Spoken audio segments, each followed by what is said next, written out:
నమస్కారం అందరికి. ఈరోజు మనము బ్లౌజ్‌కి మెడ పీస్ ఎలా ఏసుకోవాలో చూద్దాము. ఇదిగండి ఇది మెడ పీసు. మనము క్రాస్ కట్ చేసుకొని దీన్ని మనము జాయింట్ చేసుకున్నాము. ఇదిగండి కాజాపట్టి సైడ్ నుంచి ఇలాగా ఒరిజినల్‌గా అతుక్కునేటట్టు పెట్టుకొని ఈ రాంగ్ సైడ్ ఎనక పెట్టి ఇట్లా మలవాలండి. ఇట్లా మడవాలి. మలిచి ఇప్పుడు ఇలాగా కుట్టాలండి. ఇలాగ మనము ఆ మెడ అటు ఇటు పోకుండా మనము ఆ పట్టీ మెడ పీస్‌కి జాగ్రత్తగా ఈ విధంగా జాయింట్ చేయాలండి. ఇదిగోండి ఇలా అంతా కుట్టుకున్న తర్వాత చివరికొచ్చేలేకి ఈడ కొంచెం ఎగస్ట్రా ఉంచుకొని కట్ చేసుకోవాలి.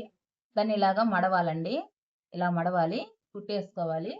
మళ్ళీ మనము ఇటు ఉక్స్ పట్టి తీసుకొని ఇలాగ పైకని ఈడ పైన ఒక స్టిచ్ చేసుకోవాలండి.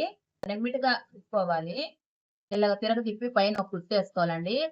బ్లౌజ్ మీద పడకుండా మెడ పట్టీ మీదే పడేటట్టు ఒక కుట్టేసుకోవాలి.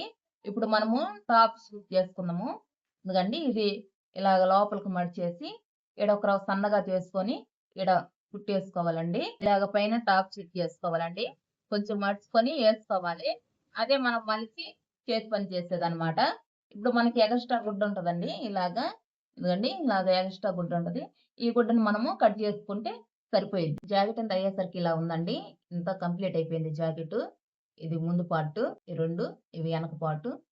అయిపోయింది. ఈ జాకెట్ రెడీ అయిందండి. ఇంతేనండి జాకెట్. ఈ వీడియో మీకు యూస్‌ఫుల్ అనిపిస్తే లైక్ చేసి, షేర్ చేసి, కామెంట్ చేయండి. పక్కన ఉన్న బెల్ ఐకాన్ ప్రెస్ చేసి సబ్స్క్రైబ్ చేయండి. ధన్యవాదాలు.